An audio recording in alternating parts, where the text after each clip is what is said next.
Anna, right? Yung new student? Ako nga pala si Faye. Ako naman si Anna. Anna Santillan. Santillan? Parang familiar. Di bale. Sabay ka na lang sa akin mag-lunch. Tara. Sige.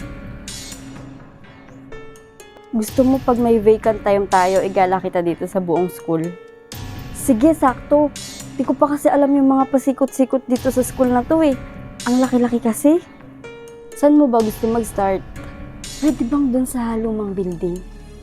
Na-curious kasi ako sa itsura nun eh. Di ba nag-viral tong school na to dahil doon? Nabalita pa nga eh. Oo. Dahil dun sa babaeng nawawala. Tapos ilang linggo bago siya natagpuan, tapos nandun pala siya sa lumang building. Kaso, wala nang buhay. Oo, dun nga. Alam mo bang yun yung dahilan kung bakit ako nag-transfer sa school na to? Kahit graduating na ako ng grade 12. Ang weird mo. Nag-transfer ka dahil lang dun? Sige, pag may vacant time tayo bukas, itutour kita. Pero hanggang labas lang ha, kasi hindi pwede nang pasukan yun eh, dahil sa nangyari. Sige. Ano? Hindi pa rin ba pumapasok yung kaklase niyong si Pei? Hindi pa rin po. Wala pa po. Wala rin pong balita. Ana, di ba kayo yung magkasama ng first day? Baka may balita ka. Wala rin po akong balita, ma'am eh. Ang usapan po kasi namin noon, itutur niya po ako kinabukasan para ma-familiar daw po ako dito sa school na to. Kaso, hindi naman na siya po pumasok noon. Class, sad news. Natagpuan si Faye sa lumang building kaso wala ng buhay. Kagaya ng nangyari sa isang student noon 5 years ago. Ang weird mo. Nag-transfer ka dahil lang doon? Sige, pag may vacant time tayo bukas, itutour kita. Pero hanggang labas lang ha, kasi hindi pwede nang pasukan yun eh, dahil sa nangyari. Sige.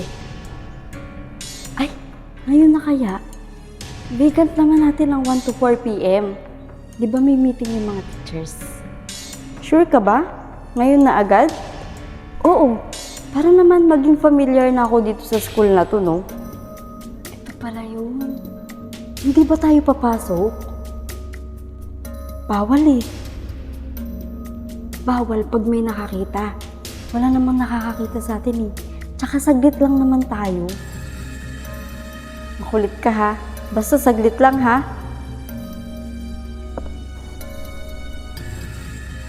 Paano kaya pinatay yung babae dito? Alam mo? Hindi eh. Ako kasi alam ko eh. Nakita ko sa cam recorder ng kapatid kong si Abigail Santillan. Kilala mo? Ang masama lang nun, pinatay siya ng mas matanda sa kanya. Walang kalaban-laban ng kapatid ko. Alam mo, mabuti na lang, mahilig mag-record-record yung kapatid ko. Malas nga lang, 5 years ago na bago ko nakita yung cam recorder niya. At ayokong isumbong sa polis. Kasi gusto ko, ako yung kukuha mismo ng hustisya para sa kanya.